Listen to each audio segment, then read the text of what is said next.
السلام علیکم ورحمۃ اللہ وبرکاتہ۔ نحمده ونصلی علی رسولہ الکریم، اما بعد فاعوذ باللہ من الشیطان الرجیم، بسم اللہ الرحمن الرحیم۔ رب اشرح لی صدری ویسر لی امری واحلل عقدۃ من لسانی یفقہوا قولی۔ افمن اتبع، کیا پھر وہ شخص جس نے پیروی کی، رضوان اللہ، اللہ کی رضامندی کی، کیا بھلا وہ شخص جو اللہ کی رضامندی کی پیروی کرے وہ اس شخص کی طرح ہو سکتا ہے کمم باء بسخط من اللہ، جو اللہ کی ناراضگی کے ساتھ پلٹے؟ باء کا روٹ کیا ہے؟ بے واو حمزہ، پیچھے پڑھا یہ لفظ کیا پڑھا؟ وباءوا بغضب من اللہ، وہاں غضب کا لفظ آیا ہے اور یہاں سخط کا لفظ آیا۔ سخط جو ہے سین خا طا خلاف مرضی اور ناپسندیدہ چیز کے لیے استعمال ہوتا ہے۔ یہ غصے کا پہلا درجہ ہے۔ پہلا درجہ جو ہوتا ہے وہ ہے بڑے کا چھوٹے پر غصہ کرنا، سخط جو ہے، اور دوسرا درجہ غیظ ہوتا ہے۔ سخط غصے کا پہلا درجہ اور غیظ دوسرا درجہ، اور غضب اس سے اگلا۔ تو بسخطن کا معنی کیا ہے یہاں؟ اللہ کی ناراضگی، اللہ کی ناپسندیدگی۔ تو ایک وہ شخص ہے جو اللہ کی رضامندی کے کام کرتا ہے، اللہ کے پسندیدہ کام کرتا ہے، اور دوسرا وہ ہے جو اللہ کی ناراضگی کے کام کرتا ہے۔ تو فرمایا کہ کیا یہ دونوں برابر ہو سکتے ہیں کہ وہ جسے تلاش ہو رضوان اللہ کی اور وہ جو کما کے لوٹے اللہ کا غصہ؟ وَمَأْوَاهُ جہنم، اور اس کا ٹھکانہ جہنم ہو، وَبِئْسَ الْمَصِيرُ، اور وہ کتنا برا ٹھکانہ ہے۔ اب آپ دیکھیے کہ انسان بظاہر دیکھنے میں ایک ہی مشن پہ نکلتا ہے، یعنی دو لوگ گھر سے نکلے ہیں ایک ہی کام کے لیے، ٹھیک ہے؟ ایک کے دل میں نیت تھی اللہ کی رضا حاصل کرنا، وہ کس میں شامل ہو گیا، کس کیٹیگری میں آیا؟ اتبع رضوان اللہ، جو اللہ کی رضا کی تلاش میں نکلا اور اس کی کوئی دوسری غرض نہ تھی۔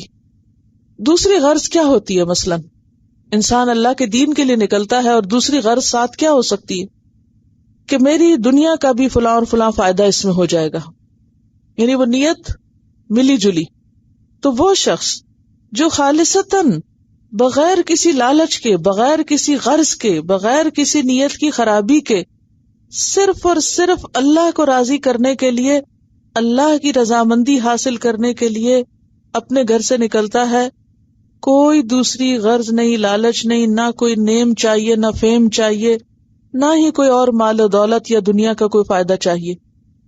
ایک ہے وہ شخص۔ دوسرا ہے وہ شخص جو بظاہر نکلا ایک نیکی کے کام کو ہے، لیکن اس کی نیت خراب ہے یا اس کا طریقہ غلط ہے، اور جب وہ گھر پلٹا تو کیا لے کے پلٹا؟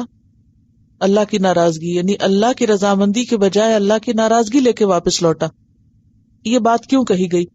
اس لیے کہ جب لوگ جنگ میں نکلتے تھے، جہاد کے لیے نکلتے تھے، تو بظاہر کسی کی شکل سے تو نہیں پتا چلتا تھا کہ کون کیا سوچ لے کے جا رہا ہے۔ تو کچھ لوگوں کی نیت اور غرض صرف ایک ہوتی تھی، اور وہ کیا کہ ہمیں اس کے عوض صرف اللہ کی رضا چاہیے۔ اور کچھ لوگ جیسے مال غنیمت کے لیے یا بہادری کے جوہر دکھانے کے لیے، مشہوری حاصل کرنے کے لیے، یا لوگوں میں اپنی دھاک بٹھانے کے لیے، اپنی اہمیت جتانے کے لیے کہ لوگ ہمیں مانے، تسلیم کریں، ہمارا سکہ بیٹھ جائے لوگوں پر، سکہ جمانے کو اپنا۔ تو فرمایا کہ یہ دو بالکل مختلف قسم کے کردار ہیں، ٹو اپوزٹ کیریکٹرز، لہذا دونوں کا انجام بھی مختلف ہے۔ سورۃ السجدہ آیت نمبر 18 میں اللہ تعالیٰ فرماتے ہیں افمن کان مؤمنا کمن کان فاسقا لا یستوون، کیا وہ شخص جو مومن ہو اس کی طرح ہو سکتا ہے جو فاسق ہو؟ فاسق کون ہوتا ہے؟ اللہ کی حدیں توڑنے والا، نافرمانی کرنے والا۔ ایک وہ شخص ہے جو اللہ کی بات ماننے والا ہے، دوسرا وہ شخص ہے جو اللہ کی نافرمانی کرنے والا ہے۔ تو یہ دونوں ایک تو نہیں ہو سکتے۔ سورۃ صاد آیت 28 میں فرمایا ام نجعل الذین آمنوا وعملوا الصالحات کالمفسدین فی الارض ام نجعل المتقین کالفجار، کیا ہم بنا دیں گے ان لوگوں کو جو ایمان لائے اور انہوں نے اچھے کام کیے ان کی طرح جنہوں نے زمین میں فساد کیا، یعنی مفسدین کی طرح کر دیں گے؟ ام نجعل المتقین کالفجار، یا ہم متقیوں کو فاجروں کی طرح کر دیں گے؟ یہ دو ایک نہیں ہو سکتے، برابر نہیں ہو سکتے. کیوں نہیں ہو سکتے؟ دونوں کی سوچ فرق ہے، دونوں کا عمل فرق ہے، اور دونوں کا انجام بھی فرق ہے. بظاہر دیکھنے میں ایک ہی جیسا کام ہے، اس میں ہم سب کے لیے ایک بہت بڑا سبق، اور وہ کیا کہ صرف کسی کام کے بظاہر اچھا ہونے سے وہ اچھا نہیں ہو جاتا کہ آپ اس میں کود پڑیں اور آپ بھی اچھے کام میں، وہ کہتے ہیں نا انگلی کٹا کے شہیدوں میں شریک ہونا، کہ بظاہر آپ نے بھی نام بنا لیا اپنا کہ آپ بھی شریک تھے، حالانکہ نہ نیت تھی اور نہ جذبہ اور نہ ہی مقصد، وہ تو انجام ایک نہیں ہو سکتا. ہم درجات عند اللہ، وہ درجات رکھتے ہیں اللہ کے ہاں. تو اس سے کیا پتہ چلتا ہے کہ آخرت میں اچھا کام کرنے والوں کے بھی درجے ہیں اور برا کرنے والوں کے بھی درجے ہیں. مثلا جنت کے 100 درجے، جنت کے 100 درجے. تو جو جس جذبے کے ساتھ نیکی کا کام کرے گا، جس کوالٹی کا کرے گا، جس احسان کے درجے پر، ایکسیلنس کے لیول پہ کرے گا، کہاں پہنچے گا؟ وہ اسی خاص سٹوری پہ جا پہنچے گا. یعنی جیسے دنیا میں آپ میں سے کوئی 20th فلور پہ رہتا ہے تو کوئی 40th پہ، تو آپ جب لفٹ میں جاتے ہیں تو کیا کرتے ہیں؟ بٹن دباتے ہیں نا. تو لفٹ کہاں جا کے رکتی؟ جہاں آپ نے جانا ہوتا ہے، جو نمبر آپ نے دبایا ہوتا ہے، ٹھیک ہے نا. یہ جہاں آپ کا جانے کا ارادہ ہوتا ہے. Your attitude determines your altitude. تو آپ کا جو ایٹیٹیوڈ ہے، یا جو آپ کی سوچ ہے، یا جو آپ کا جذبہ ہے، یا جو آپ کی قربانی ہے، جو آپ کی محنت ہے، اور جو کی آپ نے پریس کی ہے، آپ وہیں جا کے رکیں گے، اسی درجے پہ قیامت کو اتریں گے. ہم درجات. اور اسی طرح منافقین، فاسقین، ان کے لیے بھی صرف دوزخ نہیں ہے، دوزخ میں بھی کیا ہے؟ درجات. جیسے منافقین کے لیے قرآن پاک میں ہی درجے کی بات آتی ہے، اس کا نام کیا ہے؟ الدرک الاسفل. ان المنافقین فی الدرک الاسفل من النار. اسفل اکبر کی طرح سب سے نیچے والا. ان المنافقین فی الدرک الاسفل من النار. منافق آگ کے سب سے نچلی تہہ میں ہوں گے. اب آپ کو سوچیں کہ آگ بھی اور سب سے نیچے. اب آپ دیکھیں کہ اگر آپ کسی مشکل میں اور آپ کے سر پہ کوئی اور سوار ہو اور اس کے اوپر کوئی اور چڑھا ہوا اور اس کے اوپر کوئی اور چڑھا ہوا ہو تو حالت کیا ہوگی؟ اب یہ منافق ہیں کون؟ بظاہر اسلام کا لبادہ اوڑے ہوئے ہیں، بظاہر دینی کام کر رہے ہیں، نمازوں میں بھی آ رہے ہیں، صدقے بھی کر رہے ہیں، دیکھنے میں مسلمان نظر آتے ہیں، لیکن عمل میں منافقت، نیت خراب، اندر کا کھوٹ، دلوں میں میل. تو جب تک اندر صاف نہ ہو اس وقت تک صرف ظاہری عمل جو ہے وہ انسان کو درجات کی بلندی نہیں دے سکتا. واللہ بصیر بما یعملون، اور اللہ دیکھ رہا ہے جو بھی وہ عمل کر رہے ہیں. لقد من اللہ، البتہ تحقیق احسان کیا اللہ نے. من، میم نون نون، بڑے درجے کے احسان کو کہتے، بہت بڑا احسان. اللہ کا بہت بڑا احسان ہے. کس پر؟ علی المؤمنین، ایمان لانے والوں پر. کیا احسان ہے؟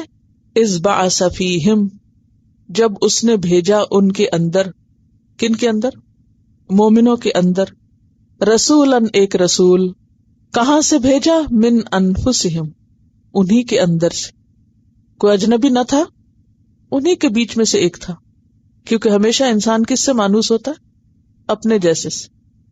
کیا تھا وہ کام جو اس نے آ کر کیا، جس کو اللہ تعالیٰ احسان بتا رہے ہیں؟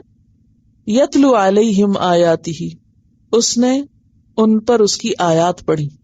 وہ پڑھتا ہے ان پر اس کی آیات. کون سی آیات؟ قرآن پاک کی آیات. ان کو پڑھ کے سناتا ہے. یہ پہلا کام. دوسرا کام وَيُزَكِّيهِمْ، اور وہ ان کا تزکیہ کرتا ہے. تزکیہ، تزکیہ کس کو کہتے ہیں؟ تزکیہ کے 2 معنی ہوتے ہیں. نمبر 1 غلط چیزیں نکالنا، اور نمبر 2 اچھی چیزیں ڈالنا. ان کا تزکیہ کرتا ہے، یعنی برے اخلاق دور کر کے اچھے اخلاق کلٹیویٹ کرتا ہے. یہ تھا دوسرا کام. تلاوت کے بعد دوسرا کام تزکیہ. تیسرا کام وَيُعَلِّمُهُمُ الْكِتَابَ، وہ ان کو کتاب کی تعلیم دیتا ہے. تعلیم کا کام، ایجوکیٹ کرتا ہے. اور کس میں ایجوکیٹ کرتا ہے؟ الکتاب میں، اللہ کی کتاب میں. والحکمہ، چوتھا کام تعلیم دیتا ہے حکمت کی. اور حکمت کا پیچھے آپ معنی پڑھ چکے ہیں، وہ کیا ہے؟ سنت. وَإِن كَانُوا، اور بے شک تھے وہ. ان کا معنی تو اگر ہوتا ہے، بے شک کیوں ہو رہا ہے؟ وجہ بتائیں گے. آگے لام تاکید آ رہا، من قبل لفی ضلال مبین. تو جب ان کے بعد لام تاکید آئے، یہ چھوٹا لام ہے نا فی کے ساتھ جو لگا ہوا ہے، دیکھ رہے اس کو لام تاکید کہتے. البتہ میں، لا کا کیا مطلب ہے؟ البتہ. تو بے شک وہ تھے اس سے پہلے البتہ کھلی گمراہی میں، یعنی وہ لوگ آپ کی آمد سے پہلے اہل ایمان کس میں تھے؟ کھلی گمراہی میں تھے. تو آپ کو بھیجا اللہ نے رحمت بنا کر. وما ارسلناک الا رحمتا للعالمین، سارے جہان والوں کے لیے آپ رحمت تھے، لیکن خصوصی طور پر ان لوگوں کے لیے جن کے اندر سے آپ اٹھائے گئے تھے، جنہوں نے آپ سے ڈائریکٹ براہ راست تعلیم لی تھی، قرآن کی، سنت کی، حکمت کی، تربیت کی، یعنی جن کے بیچ میں آپ موجود تھے. تو اس سے دو تین باتیں پتہ چلتی ہیں. نمبر ایک تو یہ کہ اصلاح کے کام کے لیے ضروری ہوتا ہے کہ انسان جن لوگوں کی اصلاح کرے وہ ان کو اپنا نظر آئے.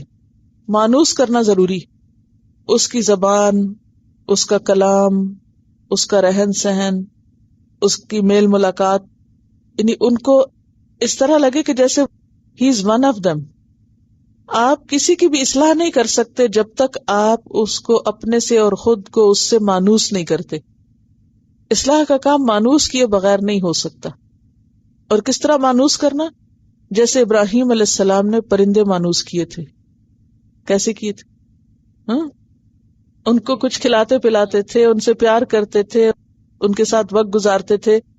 تو اس سے کیا ہوا؟ وہ ان سے مانوس ہو گئے. اب انہوں نے ان کو ذبح کر کے مختلف پہاڑوں پر بھی رکھ دیا اور بلایا تو وہ دوڑے آئے. تو اس سے کیا پتہ چلتا ہے کہ مانوس کرنے کے لیے کسی کو قربانی کرنی پڑتی ہے. ٹھیک ہے، مانوس کرنا نمبر ایک پہلا سٹیپ ہے کہ دوسرے آپ سے جھجکے نہیں. اچھا، بعض اوقات لوگ کہتے ہیں نا کہ ہم لوگوں کو بلاتے ہیں وہ آتے ہی نہیں، ہم ان کو درس دینا چاہتے ہیں اور ان کو کہتے ہیں آؤ میں درس دوں، وہ آتے ہی نہیں. کیوں نہیں آتے؟ آپ کا رویہ ہی اجنبیوں والا ہے. آپ ان کو مانوس تو کریں اپنے سے، یعنی کہ آپ ان سے ان کے لیول پہ گفتگو کریں، ان کو سمجھ آنے والی بات کریں، وہ خود ہی مانوس ہوں گے. یعنی ان کی نفسیات سمجھیں، ایسی بات ان سے کریں جو بات ان کو اپنی بات لگے، ان کے سر کے اوپر سے گزرنے والی باتیں نہ کریں. دیکھیں نا، کب ہم کسی کی نہیں سنتے؟ جب ہمیں اس کی بات سمجھ نہیں آتی کہ وہ کیا کہہ رہا ہے. تو مانوس کرنا کہ دوسرا آپ کے اور آپ اس کے لیول پر آ جائیں. حالانکہ آپ اللہ کے پیغمبر تھے، افصح العرب تھے، سب سے بہترین عربی جانتے تھے، لیکن جب آپ کسی سے بھی گفتگو کرتے تھے تو وہ ایسی زبردست ہوتی تھی کہ اس کو سمجھ اگلے کو آ جاتی تھی کہ ہاں یہی بات تو ہے، یہی تو میرے دل میں تھی. حتیٰ کہ مختلف قبائل جب آپ کے پاس آتے تھے تو آپ ان سے کیسے گفتگو کرتے تھے؟ انہی کے لہجوں میں، بعض اوقات ان کے لہجے بھی بولتے تھے. تو بات یہ ہے کہ جب تک آپ کسی کو مانوس نہیں کریں گے، اس کی زبان نہیں بولیں گے، اس کا سٹائل نہیں اختیار کریں گے، وہ آپ پر ٹرسٹ نہیں کرے گا، اس وقت تک آپ میسج نہیں کنوے کر سکتے. تو اسی لیے پیغمبر کو ان کے اندر سے اٹھایا. یہ پہلا نقطہ ہے اصلاح کا، کام کرنے کا. دوسری بات یہ ہے کہ جو کرنے کا کام ہے وہ سب سے پہلے یہ ہے کہ لوگوں کو اس قابل بنایا جائے کہ وہ اللہ کی آیات پڑھنے کے قابل ہوں. جب تک کسی کو صحیح طور پر قرآن پڑھنا ہی نہیں آتا تو تعلیم نہیں مکمل ہوتی. دین کی تعلیم کے سلیبس میں نمبر 1 ہے یتلو علیہم آیاتہ، اور اگر آپ کو خود ہی نہیں ابھی پڑھنا آتا تو آپ دوسروں کو کیا پڑھائیں گے؟ ٹھیک ہے، تو یہ پہلا کرنے کا کام ہے. اس لیے میں آپ سب سے عاجزانہ درخواست کروں گی کہ بالکل جھجک اور شرم محسوس نہ کریں، اور جس قیمت پر بھی سیکھنا پڑے آپ سیکھیں. جب سکھایا جا رہا ہو یہاں پر اس کو بھی اہمیت دیں، اور دوسرا یہ کہ ایک دوسرے کو بھی سنایا کریں. ٹیلی فون پر سنانا باندھ دیں. جن بہنوں کو آپ میں سے آتا ہے وہ دوسروں کا سنیں. آپ کے قریب کوئی رہتا ہے, کسی بھی طرح سب سے پہلا کرنے کا فریضہ جو ہے وہ کیا ہے کہ آپ اس قابل ہوں کہ آپ اللہ کی آیات پڑھ سکیں, کیونکہ پیغمبر نے پہلا کام یہی کیا تھا, یتلو علیہم آیاتی. پھر آپ دیکھیے کہ ایک اور چیز ہے, آیات ہمیشہ دو معنی رکھتا ہے, ایک ہے کائنات کی نشانیاں اور دوسرا ہے قرآن کی آیات. جو معلم ہوتا ہے اس کا فرض بنتا ہے کہ صرف وہ آیات کی تلاوت اور مخارج ہی نہ سکھائے بلکہ لوگوں کے اندر یہ ملکہ یا صلاحیت پیدا کرے کہ وہ کائنات کی نشانیاں پڑھنے کے قابل ہو جائیں, غور و فکر کا مادہ ان میں آ جائے, خود سوچنے لگے, آرٹ آف تھنکنگ ان کے اندر ڈیولپ کیا جائے, وہ ہر چیز پر عبرت کی نگاہ ڈالیں. ٹھیک ہے. دوسری چیز, صرف چیزیں رٹوائی نہ جائیں, صرف چیزیں انڈیلی نہ جائیں, یہ کر لو یہ کر لو یہ کر لو, بلکہ وہ طریقے سکھائے جائیں کہ جس سے واقعی اندر کی اصلاح ہو, دلوں کی اصلاح ہو, سوچ کی اصلاح ہو, دل بدلے. تو یہ دل بدلنے کا پروگرام ہوتا ہے. بعض اوقات ہم صرف پڑھاتے جاتے ہمیں نہیں پتا ہوتا اگلے کے دل پہ کیا گزری, اس کے اندر بھی کچھ اترا یا نہیں, سمجھ بھی اس کو آئی یا نہیں آئی, وہ عمل بھی کر سکتا یا نہیں کر سکتا. تو اس چیز کو میک شور کرنا کہ دوسرے کے اندر تبدیلی پیدا ہو.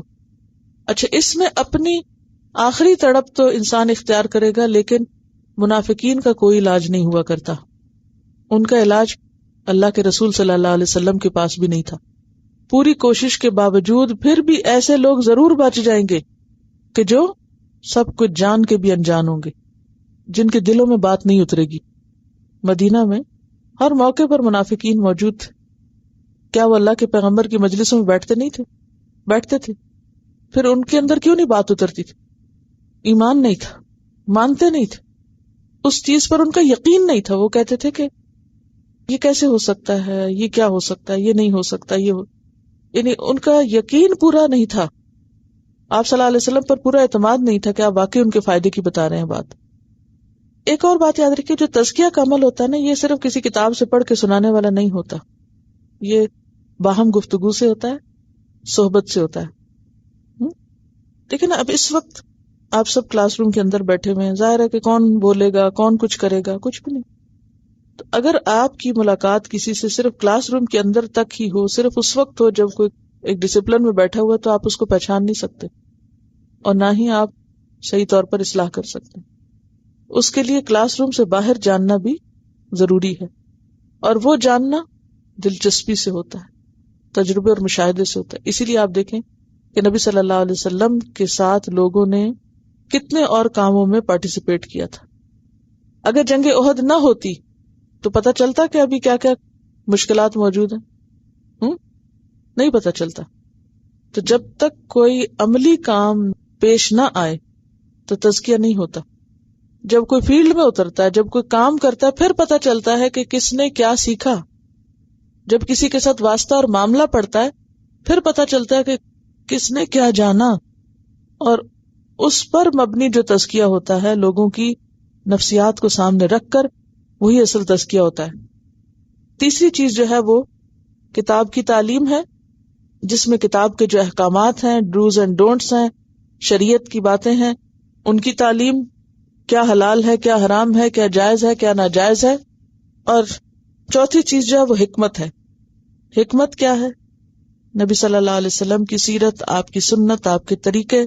اور پھر حکمت گہرے علم کو بھی کہتے ہیں, پردے کے پیچھے دیکھنے کی صلاحیت پیدا ہونا, یعنی وہ چیزیں سمجھ میں آنے لگنا جو عام لوگوں کو سمجھ نہیں آتی, یعنی سمجھ, انڈرسٹینڈنگ کا ایک اگلا لیول.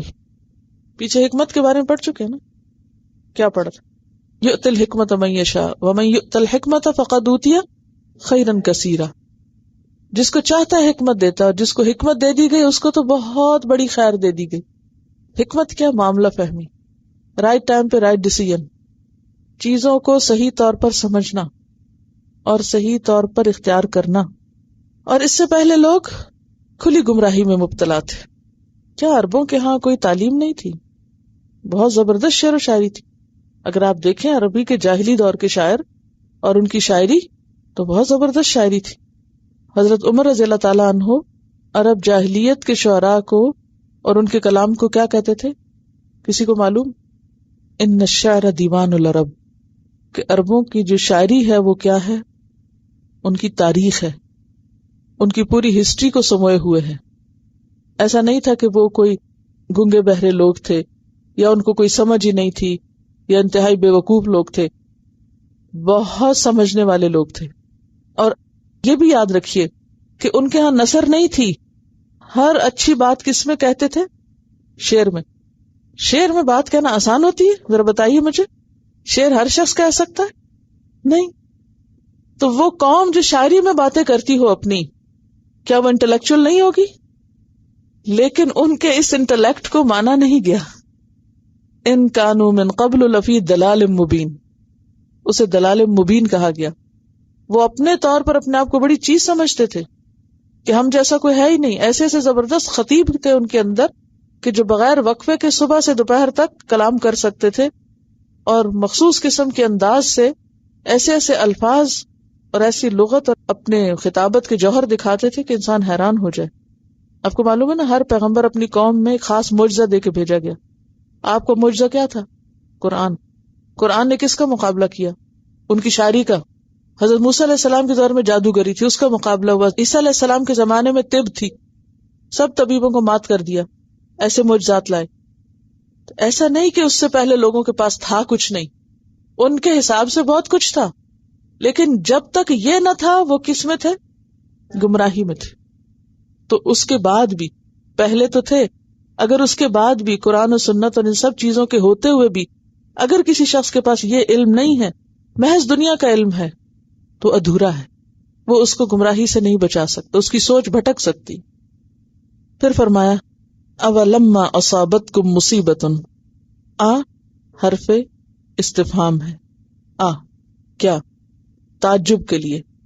واہ حرف ربط ہے. لما کا معنی جب، یعنی کیا بھلا جب، کیا ایسا نہیں ہوا کہ جب اصابتکم پہنچی تم کو. کیا روٹ ہے؟ سواد واو بے. صوب کیا معنی ہوتا ہے؟ تیر کا نشانے پہ جا کے لگنا، یعنی مصیبت ان کے اوپر آ پڑی. اصابتکم مصیبت، مصیبت کا روٹ بھی یہی ہے، سواد واو بے. جب تم پر ایک مصیبت آئی تو اس وقت تمہارا حال کیا ہوا؟ تم پریشان ہو اٹھے. حالانکہ قد اصبتم مثلیہا، تحقیق پہنچا چکے تھے تم اس سے دگنی. مثلی کا کیا مطلب ہے؟ دو گنا ہے. مثل ایک گنا اور مثلین دو، اور مثلین سے نون اڑ گیا ہے مضاف ہونے کی وجہ سے، تو مثلیہا اس سے دگنی. یعنی تمہیں جب مصیبت پہنچی حالانکہ تم دگنی پہنچا چکے تھے، قل تم کہا تم نے، انا ھذا یہ کہاں سے آ گئی. یعنی تم تو تصور بھی نہیں کر رہے تھے، تم تو ایکسپیکٹ بھی نہیں کر رہے تھے. کس مصیبت کی طرف اشارہ ہے یہاں؟ کون سی مصیبت مراد ہے؟ شکست، غزوہ احد کی شکست. جب تمہیں شکست ہوئی تو تم نے کہا کہ یہ کہاں سے آ گئی، یہ کیوں ہو گئی. جب مصیبت آئی تو تم نے کہا یہ مصیبت کہاں سے آ گئی، کہاں سے آئی. قل ہوا من عند انفسکم، کہہ دیجئے وہ تمہارے نفسوں کی طرف سے آئی، تمہارے اپنے پاس سے ہی آئی، تم خود ہی لائے ہو، تم خود سبب ہو. کیونکہ مسلمان یہ سمجھ رہے تھے کہ چونکہ ہمارے درمیان اللہ کے رسول موجود ہیں اس لیے ہمیں شکست کبھی نہیں ہو سکتی. اچھا، جیسے ہم لوگوں کا بھی تصور ہے نا کہ ہم کبھی کوئی تعویذ گلے میں ڈال لیں گے یا پھر کوئی قرآن پاک کہیں کسی چیز میں رکھ دیں گے تو کہیں گے کہ چونکہ اس میں قرآن پاک ہے تو اب یہ چیز کو کچھ نہیں ہوگا. ایسے سوچتے ہیں نا. وہ کہتے تھے کہ نبی صلی اللہ علیہ وسلم خود بیچ میں ہمارے موجود ہیں، ہمیں شکست ہو ہی نہیں سکتی.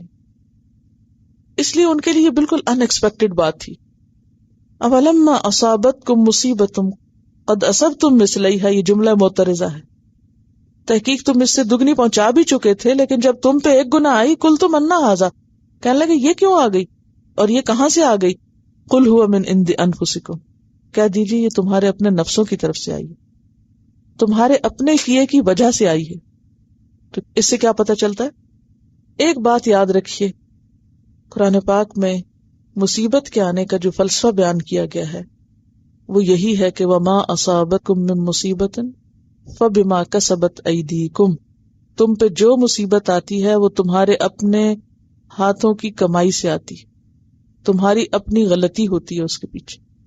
لیکن عام طور پر ہم مصیبت آنے پر کیا رویہ اختیار کرتے ہیں؟ فوراً دوسروں کو بلیم کرتے ہیں، فوراً دوسروں سے کمپلین کرتے ہیں، تمہاری وجہ سے یہ ہوا ہے، اس کی وجہ سے ہوا ہے. بعض اوقات کسی ظاہری سبب کی وجہ سے، اور بعض اوقات ظاہری سبب کوئی نہیں ہوتا، صرف توہمات کی وجہ سے. ظاہری سبب کی مثال دیجیے. خود غزوہ احد ظاہری سبب تھا، وہ جگہ چھوڑی تھی، نافرمانی ہوئی تھی، تو ٹھیک ہے، ہو گئی شکست، یہی وجہ تھی نا. اور پہلے درجے پہ کہ مشورہ غلط دیا تھا، پھر آگے جا کے جگہ چھوڑ دی، پھر آپ بلا رہے تھے تو واپس نہیں پلٹے، تو یہ نبی صلی اللہ علیہ وسلم کی نافرمانیاں تھی، تو یہ وجہ تھی. اچھا، بعض اوقات کوئی ظاہری سبب نہیں بھی ہوتا تو لوگ دوسروں کو بلیم کرنے لگتے ہیں کچھ توہمات کی وجہ سے. کوئی مثال اب اس کی دیجیے. کالی بلی گزر گئی تو اب کام نہیں ہوگا، اور فلاں سے صبح صبح ملاقات ہو گئی، اب تو میرا سارا دن ہی خراب گزرے گا. ہاں، وہ کہہ رہی کسی نے ٹوک دیا تو اس کو بھی کہتے ہیں کہ اب تو سب کام خراب ہوں گے. اچھا، اگر کوئی گھر سے جا رہا ہے تو پیچھے سے آواز دے دیں تو کہتے ہیں کہ اب تو یہ کام نہیں ہوگا. یہ توہمات ہیں. اور کام اتفاق سے نہ ہو تو پھر کیا سمجھتے ہیں؟ یہی وجہ تھی، فلاں کے پیچھے سے بلانے کی وجہ سے یہ ایسے ہوا.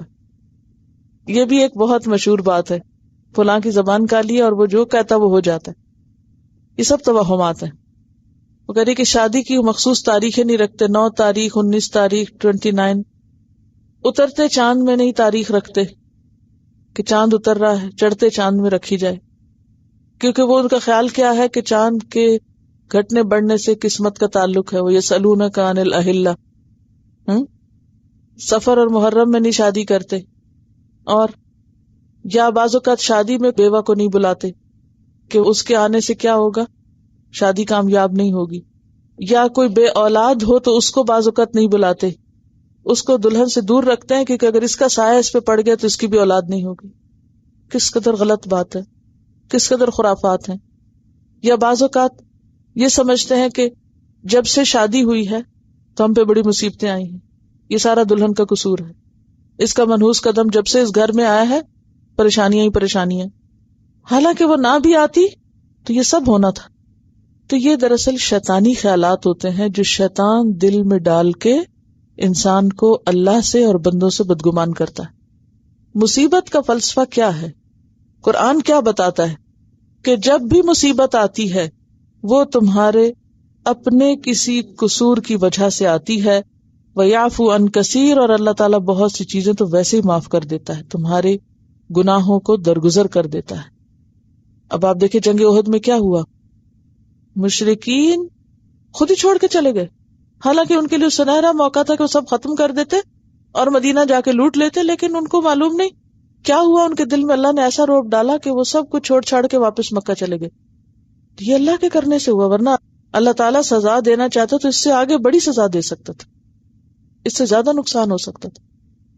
فرمایا کل ہوا من عند انفسکم، یہ تمہارے اپنے نفسوں کی کمزوری سے ہوا ہے، نبی صلی اللہ علیہ وسلم کی نافرمانی کی وجہ سے ہوا ہے. سورۃ آل عمران 152 میں یہ بات بہت وضاحت سے گزر چکی ہے. حتی اذا فشلتم وتنازعتم فی الامر وعصیتم من بعد ما اراکم ما تحبون منکم من یرید الدنیا ومنکم من یرید الآخرہ ثم صرفکم عنہم لیبتلیکم. سورۃ آل عمران. ترجمے کی تو ضرورت نہیں نا، شکر ہے، کچھ تو کام میرا کم ہوا. جی، ان اللہ علی کل شیء قدیر، بے شک اللہ ہر چیز پہ قادر ہے. اس کا کیا مطلب ہے؟ کہ اللہ فتح بھی دے سکتا ہے. اللہ کے لیے تو کچھ مشکل نہیں، وہ تو تم کو فتح بھی دے دیتا، لیکن تم چونکہ ابھی فتح کے قابل نہیں تھے، اس لیے اپنی غلطیوں سے تم نے جیتی ہوئی جنگ ناکامی میں بدل دی، ہار دی. سورۃ محمد آیت 7 میں آتا ہے ان تنصروا اللہ ینصرکم ویثبت اقدامکم، اگر تم اللہ کی مدد کرو گے اللہ تمہاری مدد کرے گا اور تمہارے قدم جما دے گا. کیا مطلب ہے اس کا؟ کہ فتح کب آتی ہے مومنوں کو؟ جب پہلا قدم مومن اٹھائیں. تمہارا تو پہلا قدم ہی یہاں غلط ہوا جو مدینہ سے نکلے باہر، تو جب قصور تمہارا اپنا ہو تو پھر اس کا نقصان کس کو پہنچے، پھر اس کا انجام کوئی اور کیوں دیکھے؟ کس کو دیکھنا چاہیے انجام؟ خود کو. جو غلطی کرے گا جیسا بوگے ویسا کاٹو گے. تو اس سے سبق ہمیں کیا ملتا ہے؟ زندگی میں جب کوئی نقصان ہو، جب کوئی تکلیف آئے تو اسٹاپ بلیمنگ اینڈ کمپلیننگ. دوسروں کو بلیم کرنا چھوڑ دیں. اچھا، جب ہم دوسروں کو بلیم کرتے ہیں تو اس کا نقصان کیا ہوتا ہے؟ اس سے ہوتا کیا ہے؟ ذرا سوچے نا. جھگڑا ہوتا ہے، تعلقات خراب ہوتے ہیں، اجتماعیت کو نقصان ہوتا ہے، دل میں عجیب سا غم اور دکھ آتا ہے. جب رخ باہر ہوتا ہے نا غلطیاں تلاش کرنے کا، تو انسان کبھی اس پہ غصہ کرتا ہے، کبھی اس پہ کرتا ہے، کبھی اس پہ کرتا ہے. اور جب رخ اندر ہو تو پھر انسان معاف کرتا ہے اپنے آپ کو، پھر ٹھنڈا ہو جاتا ہے. اور ویسے بھی اگر باہر وجوہات تلاش کرنا شروع کر دیں، اینڈ لیس خرابیاں، کبھی ختم نہیں ہوگا معاملہ. دیکھیے جہاں کہیں جھگڑا ہوتا ہے نا تو عموماً اس کے پیچھے کیا ہوتا ہے؟ کوئی جھگڑا یاد کر لیجیے، کبھی نہیں کوئی جھگڑا دیکھا؟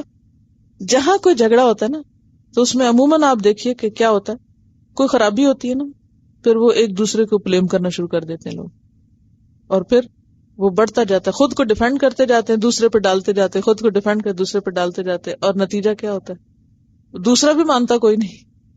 یا تو نا دوسرا مان جائے، نہ وہ مانے گا نہ وہ مانے گا، حاصل کچھ بھی نہیں. جھگڑا نہیں ختم ہو سکتا. جھگڑا ختم کرنے کے لیے کیا کرنا چاہیے؟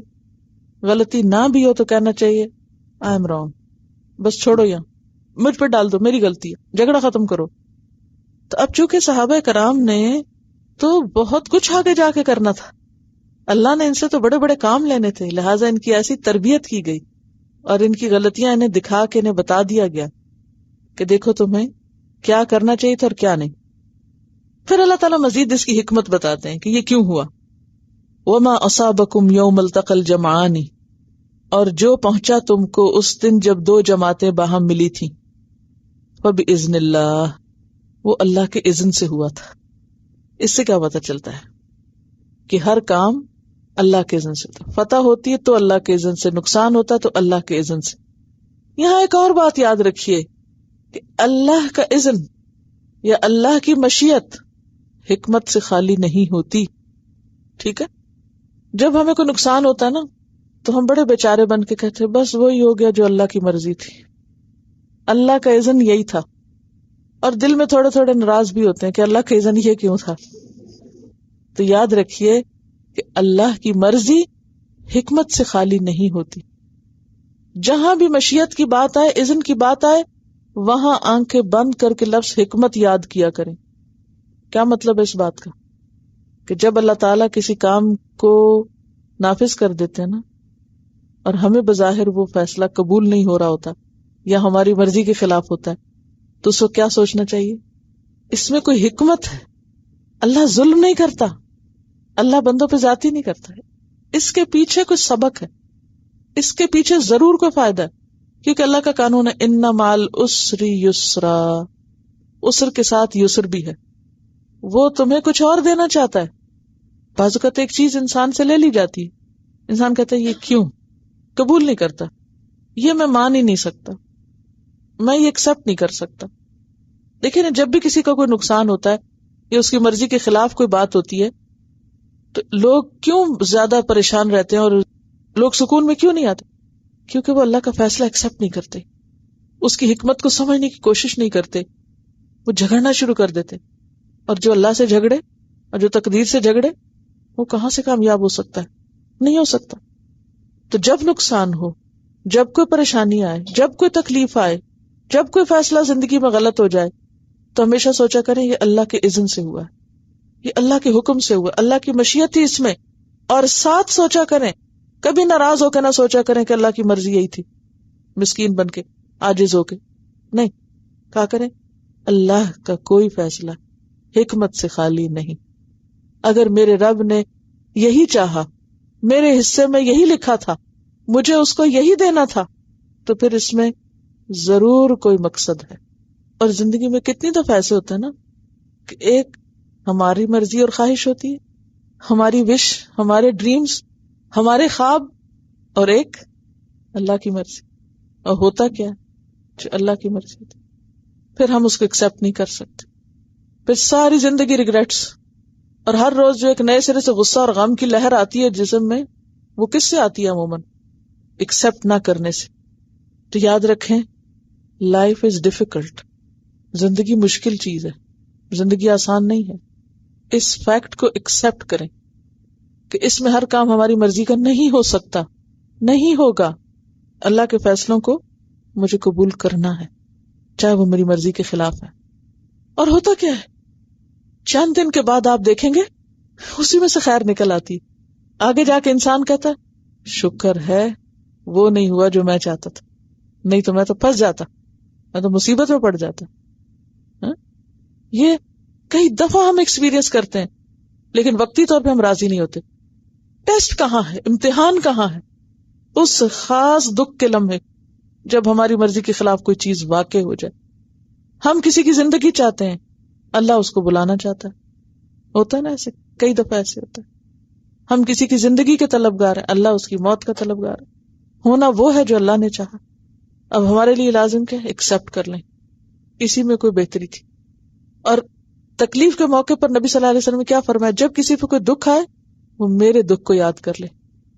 جیسے بعض اوقات کوئی بچہ ہے، اس کے ماں باپ فوت ہو گئے، کسی اور کے گھر میں اس کو پلنا پڑا، تو عموماً بچے کیا کہتے ہیں؟ وائی می، میرے ساتھ ایسا کیوں ہوا؟ سوچتے ہیں نا اس طرح. اور اس سے کتنی شٹر ہو جاتی ہے ان کی پرسنالٹی. میرے ساتھ ہی ایسا کیوں ہے؟ یہ سب بچوں کے تو ماں ابا ہیں، میرے اماں ابا کیوں نہیں؟ اس وقت کیا سوچنا چاہیے؟ نبی صلی اللہ علیہ وسلم کے باپ تو پیدا ہونے سے پہلے ہی چلے گئے، دیکھا ہی نہیں. ماں چھوٹے سے تھے، 6 سال کے بچے کیا یاد ہوتی ماں کی شکل؟ وہ بھی نہیں دیکھی. تو آپ نے اپنی مثال دے کے کہا کہ جب کوئی دکھ پہنچے تو کیا کرو؟ میرا کوئی دکھ یاد کر لو. اب آپ دیکھیں جنگ احد میں آپ کا دکھ، دانت ٹوٹا ہے آپ کا، لوہے کی وہ جو سنگلیاں ہیں زرہ کی، وہ اتنی اندر گھس گئی ہیں کہ ابو عبیدہ بن جراح جب کھینچ کے نکالتے ہیں، دائیں طرف سے نکالتے ہیں، دائیں دانت ابو عبیدہ کا ٹوٹتا ہے، بائیں طرف سے نکالتے ہیں، بائیں ٹوٹتا ہے. یہ اللہ کے پیغمبر ہیں جن پہ یہ دکھ آیا. جسمانی تکلیف، دانت کا ٹوٹنا، گڑھے میں گر جانا، موت کی خبر مشہور ہو جانا. کوئی دکھ اور تکلیف کا مرحلہ ہے نہیں کسی کی زندگی میں جو آپ اس آزمائش سے نہ گزرے. تو سب سے زیادہ سخت آزمائش پیغمبروں کی ہوتی ہے، پھر اس کے بعد جو ان سے قریب ہوتے. اور جب کوئی آزمائش آئے صبر کے ساتھ اس کو لیں، کہیں کہ اللہ کا فیصلہ یہی تھا کہ ایسا ہی ہو، ایسا ہی ہونا تھا، اسی میں خیر ہے، اسی میں بھلائی ہے. کوئی فیصلہ اس کا حکمت سے خالی نہیں. بعض اوقات ہم آسانیوں کے راستے سے سیکھنا چاہتے ہیں، اللہ ہمیں مشکلات میں ڈال کے سکھانا چاہتا ہے. فرمایا وما اصابکم یوم التقى الجمعان فباذن اللہ. یہ جو اس دن ہوا تھا نا جب 2 جماعتیں ملی تھی، تو یہ تو سب اللہ کے حکم سے ہوا تھا. وَلِيَعْلَمَ الْمُؤْمِنِينَ، اور تاکہ وہ جان لے مومنوں کو. اس کے پیچھے ایک اور خاص حکمت کیا تھی کہ مومنوں کو جانچا جائے. نمبر 1، مومن اور منافق کا فرق پتہ چلے. نمبر 2، مومنوں کے درجے پتہ چل جائیں، کون ایمان کے کس درجے پر ہے، صبر کے کس درجے پر ہے، استقامت کے کس درجے پر ہے. دیکھیں ٹیسٹ کے بغیر اول دوم سوم تو کوئی آ ہی نہیں سکتا. وَلِيَعْلَمَ الَّذِينَ نَافَقُوا، اور تاکہ وہ جان لے کہ کون ہیں وہ جنہوں نے منافقت کی. اصل میں آپ کو یاد ہوگا کہ عبداللہ بن ابی جو تھا وہ جنگ بدر کے بعد مسلمان ہوا تھا. جنگ بدر میں تو پتہ ہی نہیں چلا تھا نا، مطلب نیا مرحلہ تھا. تو جنگ احد پہلی جنگ تھی جس میں عبداللہ بن ابی اور اس کے ساتھیوں کا نفاق کھلا تھا. یہ جنگ تھی جس میں پتہ چلا تھا اچھا یہ لوگ جو بظاہر مسلمان اپنے آپ کو دکھا رہے ہیں، یہ حقیقت میں ہے نہیں، یہ منافق ہیں. یعنی منافقوں کی پہچان مقصود تھی. دیکھیے امتحان کسی کے سچا اور جھوٹا ہونے کا فیصلہ کرتا ہے. ٹیسٹ، ایک شخص بڑی محبتوں کا اظہار کرتا ہے، بڑے دعوے کرتا ہے کہ میں تمہارے لیے بہت مخلص اور سچا ہوں، لیکن جب کوئی مصیبت آتی ہے تو اس وقت وہ بھاگ جاتا ہے، منہ موڑ لیتا ہے. تو کھل جاتا ہے کہ اس کی سچائی کتنی تھی. وقیل لہم، اور ان سے کہا گیا، تعالوا، آؤ. کن سے کہا گیا؟ منافقین سے. منافقین سے کہا گیا بھئی ادھر آؤ. تعالوا، تعالوا کا پیچھے پڑ چکے، کیا معنی ہے؟ بلند مقصد کی طرف بلانا، کسی اعلیٰ چیز کی طرف بلانا. آؤ قاتلوا فی سبیل اللہ، اللہ کے راستے میں جنگ کرو. اب ادفعوا، اگر جنگ نہیں کرتے تو دفاع ہی کرو. جنگ کرنے والے کون تھے ان میں سے؟ جو حضور صلی اللہ علیہ وسلم کے ساتھ تھے. اور دفاع کرنے والے کون تھے؟ عبداللہ بن جبیر اور ان کے ساتھی کس پہ تھے؟ دفاع پہ تھے. آؤ یا تو پھر یہاں آ کے بیچ میں نیچے جنگ کرو یا پھر تم دفاع کرو. قالو، ان کا جواب کیا تھا؟ بہانہ کیا تھا؟ لو نعلم قتالا، اگر ہم جانتے کہ جنگ کیسے کی جاتی ہے، لاتبعناکم، تو ہم تمہارے پیچھے آ جاتے. یہ بڑا ہی بیسک بہانہ ہوتا ہے لوگوں کا، ہمیں آتا ہی نہیں. دل تو بہت چاہتا ہے ہم آپ کی مدد کریں، خدمت کریں، مگر ہم اتنے نکمے لوگ ہیں کہ ہمیں کام ہی نہیں آتا. ہم کیا کریں گے؟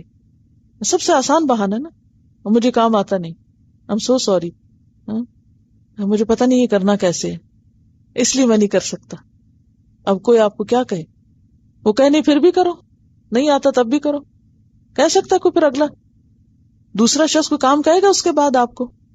جب آپ یہ کہہ کے ایکسکیوز کر لیں I'm sorry مجھے آتا نہیں، تو پھر چپ ہی ہے. تو منافقین نے کیا بہانہ کیا؟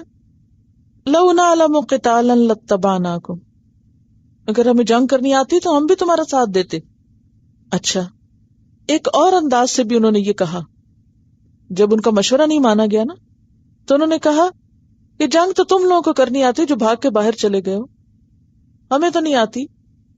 اگر ہمیں آتی ہوتی اور تم سمجھتے کہ ہمیں جنگ کرنی آتی تو پھر تم لوگ شہر سے نہ نکلتے. تو یہ طنزیہ انداز بھی تھا. پھر آپ دیکھیں ایک اور طرح سے یہ بات کہی کہ ہمارا خیال تھا جنگ ونگ کوئی نہیں ہونی، یہ بس ایسے ہی ہنگامہ ہے. اگر ہمیں پتا ہوتا کہ واقعی جنگ ہونی ہے تو ہم بھی آتے لڑنے. یعنی نہ کرنے کے 100 بہانے ہوتے ہیں. کسی بھی کام کو نہ کرنے کے کئی ایک بہانے ہوتے ہیں. ایک تو یہ کہ ہمیں تو فنون ہر بات ہی نہیں، یا یہ کہ ہمارا خیال تھا جنگ کو نہیں ہونی، یا یہ کہ ہمیں کہاں آتا ہے جناب، کچھ آتا تو سب کچھ آپ کو ہے جو باہر چلے گئے. اگر ہمیں آپ کسی قابل سمجھتے تو ہماری مانتے صحیح. ہم للکفر یومئذ اقرب منہم للایمان، وہ کفر سے اس دن زیادہ قریب تھے ایمان کی نسبت.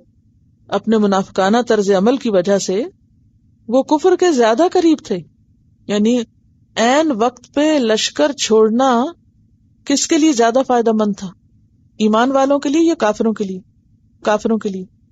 اصل میں اشارہ ہے یہاں ان 300 لوگوں کی طرف جو عین وقت پہ راستے میں چھوڑ کے چلے گئے تھے.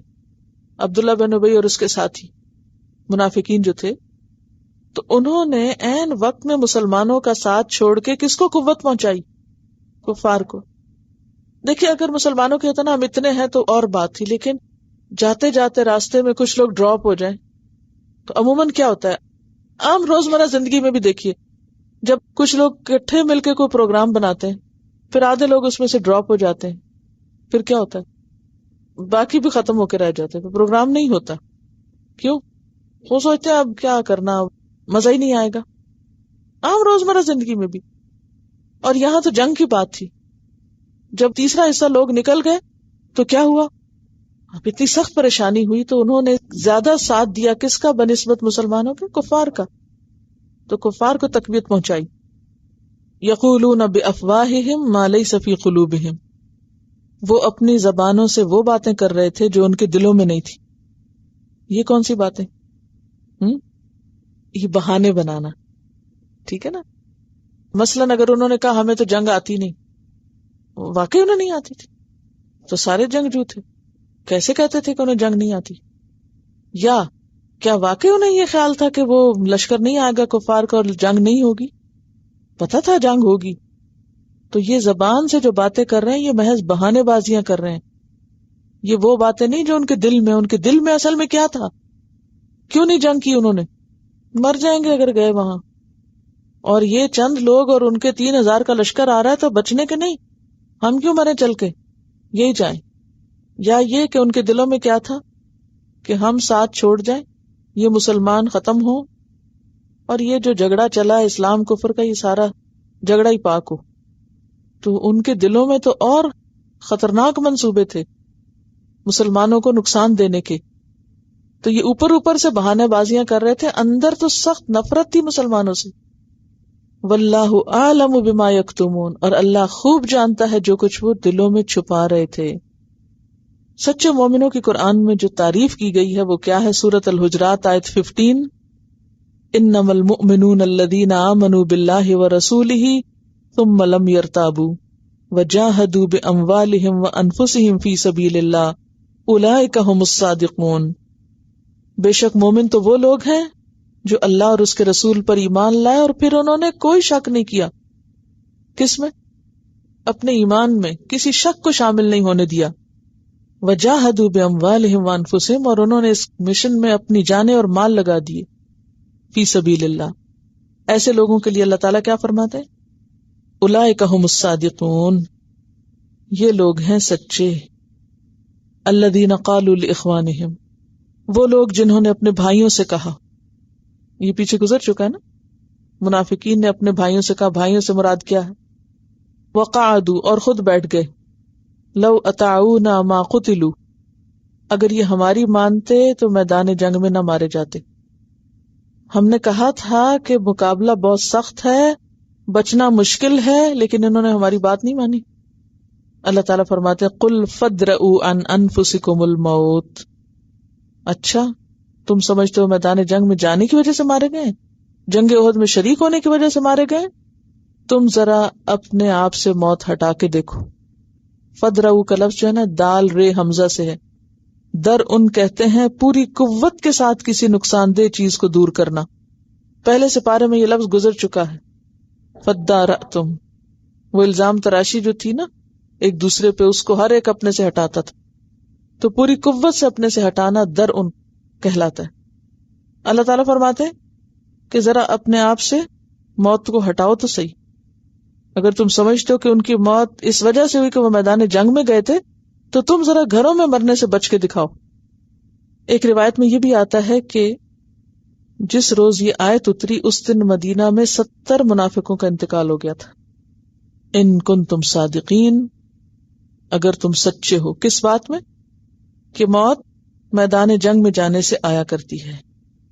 اگر تم اپنی اس بات میں سچے ہو تو پھر ذرا موت سے بچ کے تو دکھاؤ، موت سے جان تو چھڑاؤ. بنیادی طور پر ان آیات میں بتایا یہ گیا ہے کہ جب کوئی مصیبت آتی ہے یا تکلیف آتی ہے یا مشکل حالات آتے ہیں تو ان میں ہمارا رویہ کیا ہونا چاہیے. اصل میں ہم اپنے آپ کو رنج اور غم اور حزن و ملال اور فکر اور خوف انہی چیزوں میں ضائع کر کے رکھ دیتے ہیں. اگر دیکھا جائے تو دنیا کا سب سے بڑا مسئلہ کیا ہے؟ بے سکونی. اور بے سکونی کے پیچھے وجوہات کیا ہیں؟ انگریٹفل ہونا، اپنے حالات پہ راضی نہ ہونا، مشکلات کی وجہ نہ سمجھنا، اور مشکلات کو دور کرنے کا سلیقہ نہ آنا. بعض اوقات ہم مشکل کو اپنے لیے برا سمجھتے ہیں، حالانکہ وہ ہمارے لیے خیر کے دروازے کھولنے آتی. مثلاً اس میں کہ I asked for strength and God gave me difficulties to make me strong.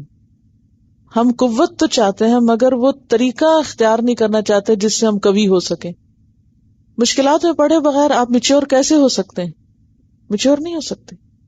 Problems آئے بغیر آپ کو وزڈم نہیں آئے گی کہ آپ کس طرح سالو کریں.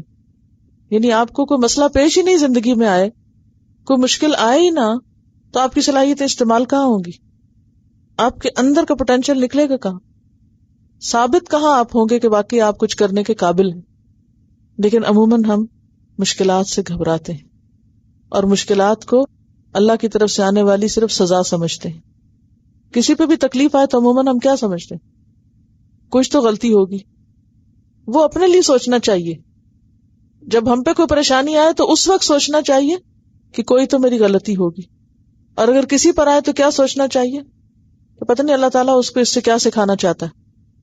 تو مشکلات سے کبھی بھی گھبرانا نہیں چاہیے، مانگنی نہیں چاہیے، آ جائے تو بلبلانا نہیں چاہیے. اس وقت صبر کا مظاہرہ کرنا چاہیے. اور اللہ تعالیٰ ہر مشکل کے ذریعے کچھ نہ کچھ سکھاتا ہے. انشاءاللہ کل کا موضوع بھی اس سے ملتا جلتا ہے، اور اس میں آپ دیکھیں گے کہ پچھلی قوموں میں بھی اللہ تعالیٰ نے لوگوں کو مختلف طریقوں سے آزمایا. نعمتیں بھی دیں، خوشحالیاں بھی دیں، پھر تکلیفیں بھی دیں، تاکہ لوگ کسی نہ کسی طرح اس دنیا میں ہی سمجھ جائیں، لیکن لوگ سمجھ کر نہ دیے۔ کسی نے ایک سوال کیا تھا، آپ نے بتایا کہ اگر پڑوسیوں سے لی ہوئی چیز کو یا دی ہوئی چیز کو مقدار میں زیادہ کر کے دیا تو وہ سود شمار ہوگا۔ یہ تو میں نے نہیں کہا تھا، یہ آپ نے الٹ سمجھا۔ میں نے یہ کہا تھا کہ اگر آپ زیادہ کا تقاضا کرتے ہیں کہ میں آپ کو اتنا دے رہا ہوں، آپ مجھے اس سے اتنا زیادہ کر کے واپس کریں گے تو میں ادھار دیتا ہوں، یہ ممنوع ہے۔ دینے والے کو عام طور پر کیا سکھایا گیا کہ جب وہ کسی کو کچھ لوٹائے تو کس طرح لوٹائے؟ پورا تو لوٹائے ہی، اگر زیادہ لوٹائے تو زیادہ اچھا ہے۔ وَإِذَا حُيِّيتُم بِتَحِيَّةٍ فَحَيُّوا بِأَحْسَنَ مِنْهَا أَوْ رُدُّوهَا۔ تو کسی نے پوچھا یہ ہے کہ اگر چائے کی پتی یا دودھ یا کوئی ایسی چیز لی یا دی گئی جس میں تعداد کا حساب نہیں تھا اور نہ رکھا جا سکتا تھا اور نہ ہی اس نیت سے دی گئی کہ واپس لینی ہے، تو اس پر کیا حکم ہے؟ عام لین دین میں جو خالصتاً ہمسائیگی کا خیال رکھ کر ہو اور نیت نہ زیادہ لینے کی ہو نہ کم، تو کیا حکم ہے؟ اس پہ تو کوئی حکم نہیں ہے۔ عام روزمرہ زندگی کے لین دین میں کمی بیشی تھوڑی بہت ہو جاتی ہے، بالکل ایکوریٹلی بعض اوقات ناپا تولا نہیں جاتا، بعض اوقات بھول جاتا ہے، لیکن جب کسی کو کچھ دیا جائے اور اس موقع پہ طے کیا جائے کہ واپس مجھے اس سے زیادہ ملے، وہ منع ہے۔ اگر آپ اتنا بھی یاد رکھ لیں تو یہ کافی ہے، ٹھیک ہے۔ وآخر دعوانا ان الحمد للہ رب العالمین۔ سبحانک اللہم وبحمدک نشہد ان لا الہ الا انت نستغفرک ونتوب الیک۔